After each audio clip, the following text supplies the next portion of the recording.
I guess a little update on the baby chicks, the 7 little black baby chicks that I discovered and rehomed. I had them in the laundry room for a while they were really small, and transitioned them out to the greenhouse into their nice new cardboard box home. Unfortunately, as the darker side of homesteading, and as a lot of homesteaders will probably understand, is, I don't know, the other night I had either a rat or a weasel or something chew its way, or multiple, because there was multiple chew points actually. Something chewed its way into their house and made off with 5 of them. Most of the time there's like a carcass or something like that left. It's a bird strike. So I don't know, these 5 chicks were just gone. There's 2 left. They were out kind of lost and wandering around in the greenhouse. So I managed to, it took some doing, but I managed to scoop them up, got them back into the box, relocated the box, and then moved them over to the rabbit hutch. Now, I probably should have had them in the rabbit hutch to begin with. It's a little bit more secure. The weasels and rats can still get into it, but might have been a little bit more protection for them. I think I got a little bit too cute with the cardboard box, just at this time of the year. It's just the way it goes, but it was sad. Went out there yesterday morning and it was just holes chewed into the side of the cardboard box and little blood splatters everywhere. And it's like walking onto a little bit of a murder scene, right? It's not great. And I don't know. Every homesteader, farmer, whatever, what have you, will say, yep, that's just the nature of it. I know. I've seen in the last 4 years a large share of bird death. And we called 30 of our own chickens too, and processed them and bagged them up and froze them for eating. So it's not so much the fact that I know it doesn't, it's not that I don't know it happens. I don't know, it's hard to get used to taking care of something and then just one day it's gone. I feel like a bad caretaker or curator sometimes when you start to go over all the different things that you could have done better to sort of prevent or at least reduce the chance of these sort of strikes happening. I don't know if I'll ever get used to dying animals. For some reason, hey, Lou, back up. You're bugging her and I need to get in. No, Dolly, why would you do that? Hey. Step your poopy hoof in there. Now I gotta...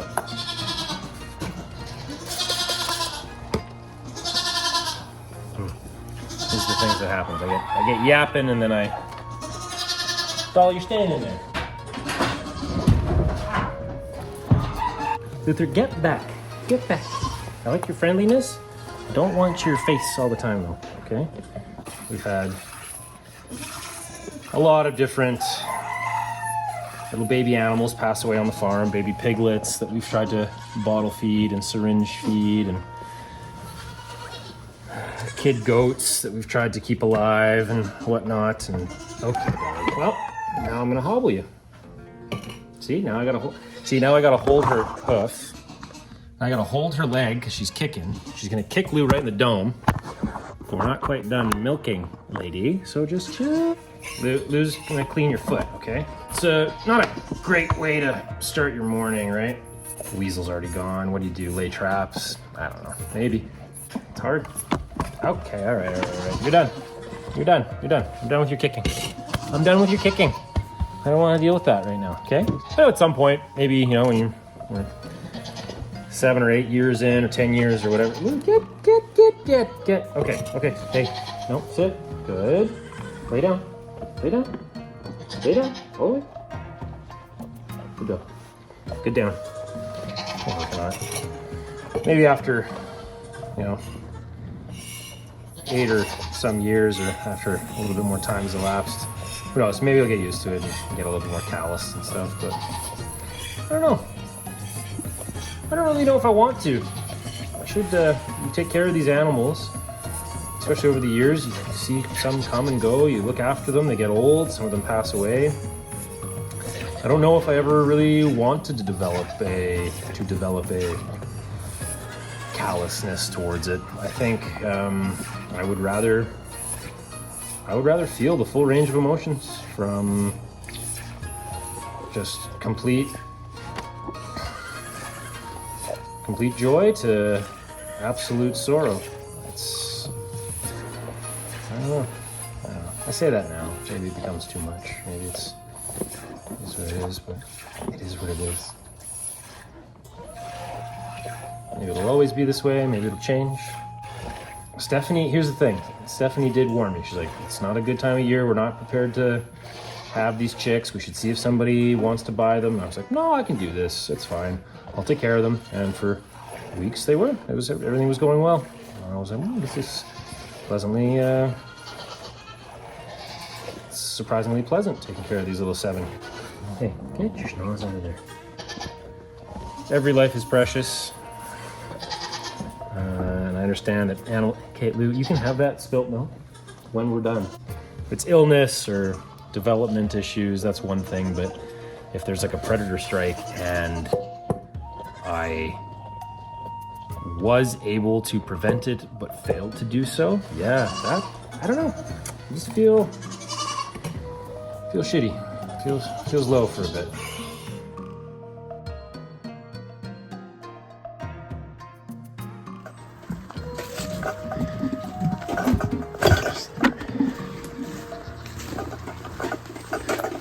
Yeah.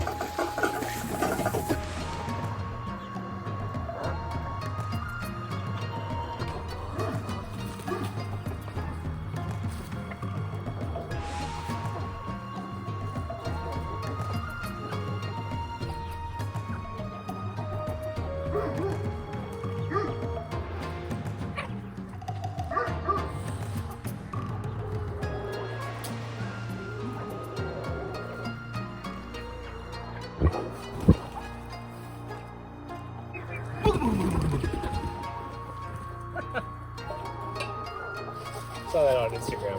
Go ahead and do it.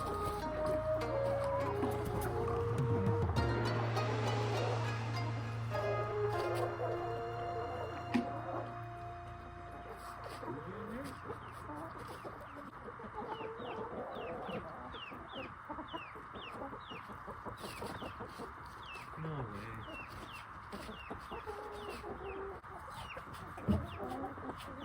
Noah, I hear them.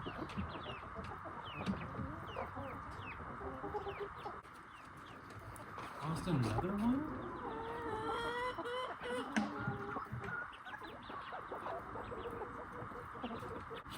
This can't be right.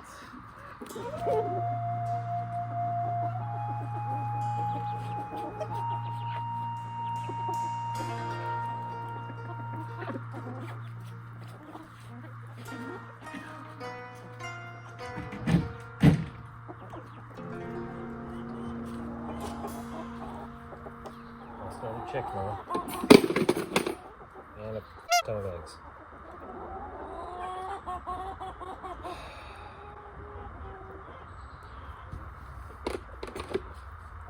I think I just broke all of those.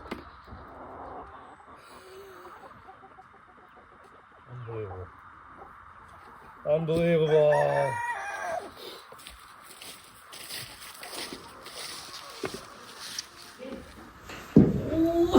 Oh.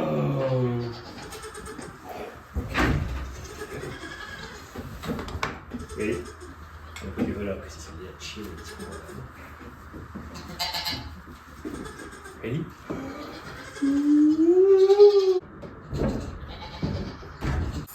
Well, that's unfortunate. We checked on the chickens, we lost another chick. So whatever is preying upon them even broke into the rabbit hutch and made off with one. And then we dropped our eggs just to add insult to injury. Lou, stay out of his face! Out! Lou! You! Get away! You're gross. Here we go, poo. No, close your mouth when he comes up to you. Lou, get back. Get back. Okay. Buddy, you're testing me today. Sit down. Just carelessness. Goats are crafty.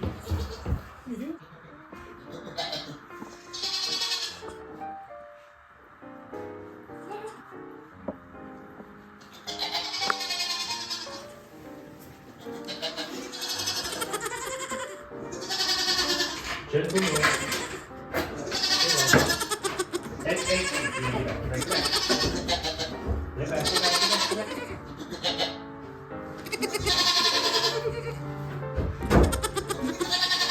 Hey! Luther. Gentle.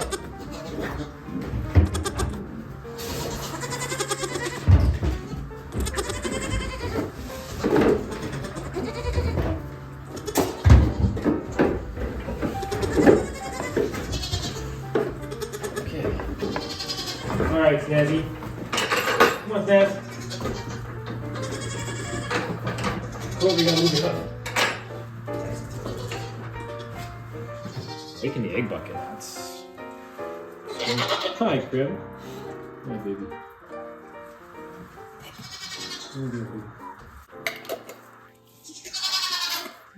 Not quite a full jar, but...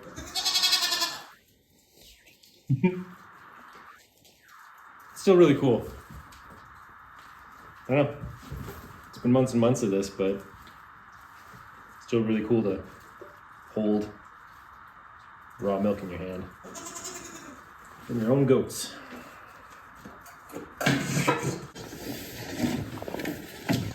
Hey, some days you win, some days you just gotta kind of get by, right? Today kind of feels like one of those days. Oops. Well, I work out so much, can't even undo a knot. Cheapers. What's going on here? I guess that's acreage life, right? You take the wins and the losses. I don't really know what to do with the baby chicks. Correction, baby chick. It's a staggering loss. Morale's kind of in the dumper for me right now. It's been a morning of a beautiful morning, but a series of cascading negative events. But that's okay. We just keep rolling with it. When I say negative events, I mean, really, it's just sort of silly blunders and small mistakes.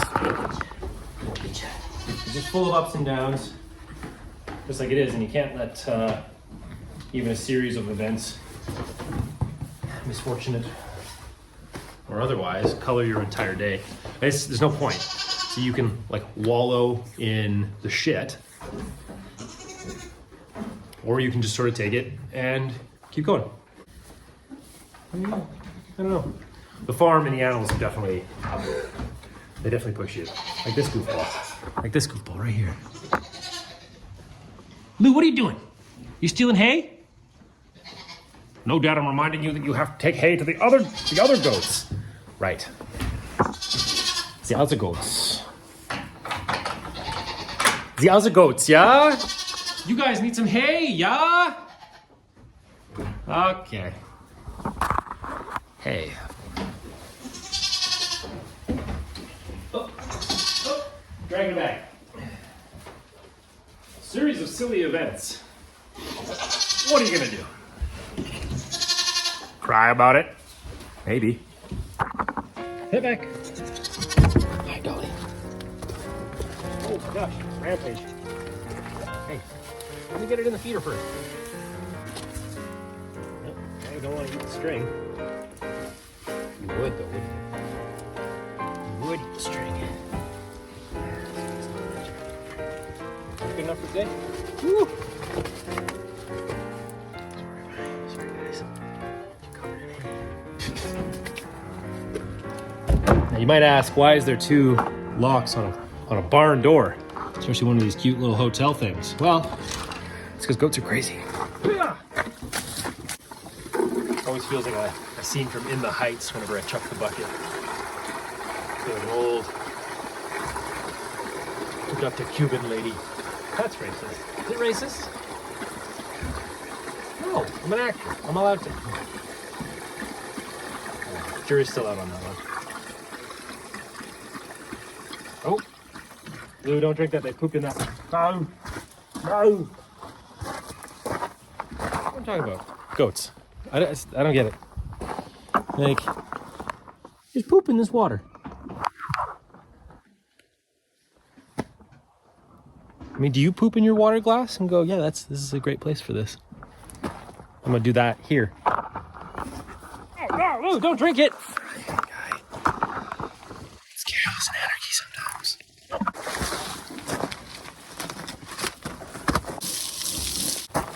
Check out this crazy fog bank that's rolled in. It's wild. Goats are just happily munching away on their hay. It's gonna be a good day. This seems like a scene from some sort of British werewolf movie. They're in the mist. We can hope for adventure. And some fresh, clean water. Water's ready. Well, c'est fini. That's it for now. Onwards, my little tiny farm chore partner. Man. Oy! Wasn't, oh, that's kind of weird.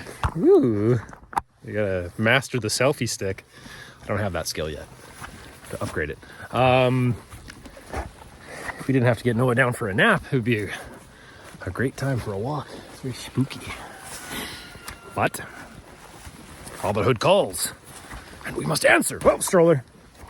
It's good. It's fine. Everybody's fine. He's fine. Settle down. Ah. Uh-huh. Uh-huh. Hey. Did you do this?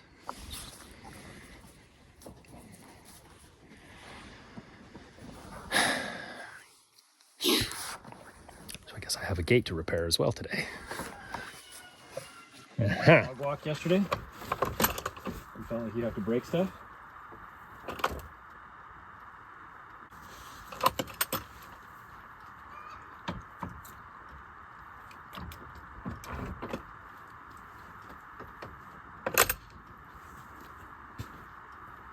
Look at that. A very good gate if it can't hold a dog. I mean, a very large dog, but I digress.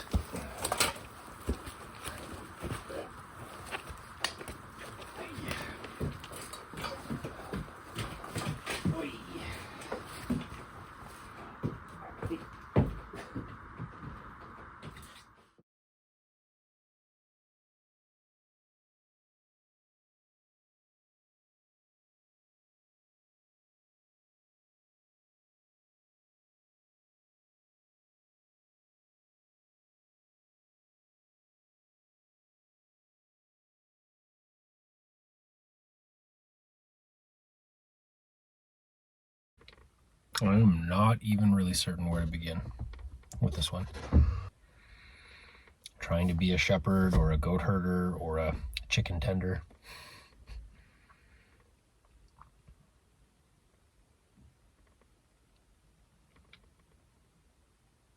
It's events like this that make me question whether I'm actually cut out to be a farmer or not, because I always get so close to these animals, or I get emotionally invested, even down to the tiniest little chick. I've always loved animals, and I will always love animals, and yeah, I don't know. When I'm out here doing this and we're trying to take care of these animals and look after them, it feels like it's my responsibility to ensure their safety, of course.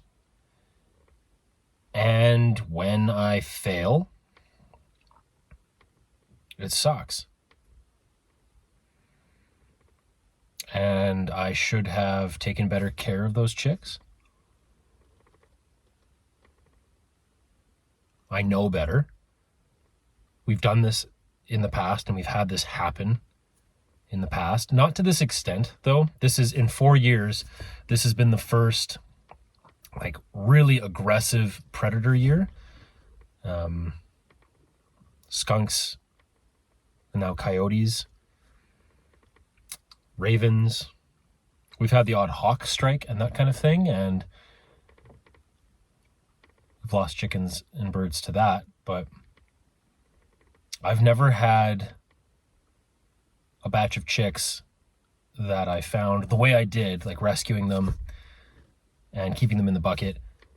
I've never had a batch of chicks just be erased like that. And over a few consecutive days, that was pretty rough because I tried to exercise as much problem solving as I could with the time I had. And I still could have just done a better job, absolutely. I don't know what I was thinking, like a cardboard box in the greenhouse. It's cute, but it's not going to prevent any sort of predator strike. So what we had happen was in the middle of the night. It started with eggs going missing. That should have been my first clue. There was a clutch of about 24 eggs that I had left sitting there in the greenhouse because I was unsure about how long they'd been there or whether a hen was incubating them or not. So I just left them, and then one morning I came out and they were just gone. Well, it's a pretty clear indicator that something's been here. And then the next day there was a couple little nibble marks on the cardboard box, and a couple of the chicks were outside of the box, so obviously there was a panic. I just ignored these warning signs. I just didn't do anything. Just put the chicks back in the box. So it's my own incompetence or negligence, and it's like, I haven't been doing it for that long, but it's been 4 years, so I should know better. And I should have, I don't know. I know they're just chicks. I know they're just chickens, but it's like I feel like I should have done better by them, right? And again, I don't know if I was just like not thinking steps ahead. Like, what animal am I dealing with? What sort of predator am I dealing with? Sat out there for a couple hours each night. Nothing. Heard some rustling. The one night I interrupted a skunk trying to break into the chicken coop, or the rabbit hutch where the last chick was bedding down for the night. And I scared him off, chased him away.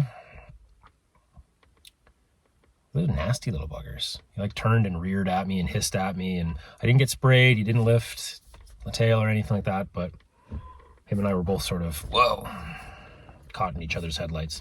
The following day, he burrowed underneath the door into the chicken coop, and he killed that last chick and 6 other chickens in the coop. Ate their heads off and just opened them up. It's pretty gory sometimes. They're vicious little things. Very like vampiristic, just atrocious. Couldn't catch him, couldn't see anything. Went to bed, and about 3 a.m, Luther just started losing his mind. So I jumped out of bed, literally put on my gear, grabbed my rifle, ran out, and I sprinted down to the coop, and I found one hen that a couple of them like to stay out in the middle of the night up high, but he had gotten this bird, and her head was missing, and she was on the ground, and I just lost it. I just barked really, really loudly. That like frustration of just missing it, and after camping out that night and like just missing him, and I heard rustling off in front of me, so I opened up my flashlight and started beaming around, found him. this little skunk moving along the fence line about 50, 60 feet away. And I just didn't hesitate. Flashlight came down, rifle came up, rifle light came on, found him, and I just zipped him. Zipped him a couple times. And now that I've dealt with the skunk problem, we've put out traps and that kind of live traps, like have a heart traps for all of you people who don't kill the thing. I'm usually like that. I don't want to, if I don't have to kill something, I won't. I'll be the guy that like grabs the spider in the glass and escorts him outside, or in my hand outside. Bugs, I don't like to just crush. Snakes, I don't. No, if something doesn't have to die, I'm not going to kill it. But when something is actively murdering things that are in my care, yeah, it was different. And when he came back and finally killed that last remaining chick, it felt vindictive because I'd interrupted that attack or that strike, moved him into the coop. And then when he broke in that night, there's like 80 chickens in there. So for him to find that one chick, I know they go after birds, they go after weak stuff, but it felt in my heart vindictive. Had I interrupted the attack the night before and killed him, put the skunk down, that chick would still be alive. And had I done several things differently, all of the chicks might still be alive. So, I don't know. That was a skunk. Yeah, the first predator that I've had to put down. So, now we've got coyotes that are harassing the fence at the goats. So that's a bigger thing. To lose one of the girls or one of the bucks to scavengers, that would be pretty brutal. So we're not going to let that happen. So between Luther and myself, we're just doubling down on the watch. The animals are getting hungrier, I guess, as it gets colder and closer to winter. So people always tell me don't get attached to the animals. It's easier said than done for me. I don't know. I just always have, really. I got a soft spot for animals. So, splash one skunk.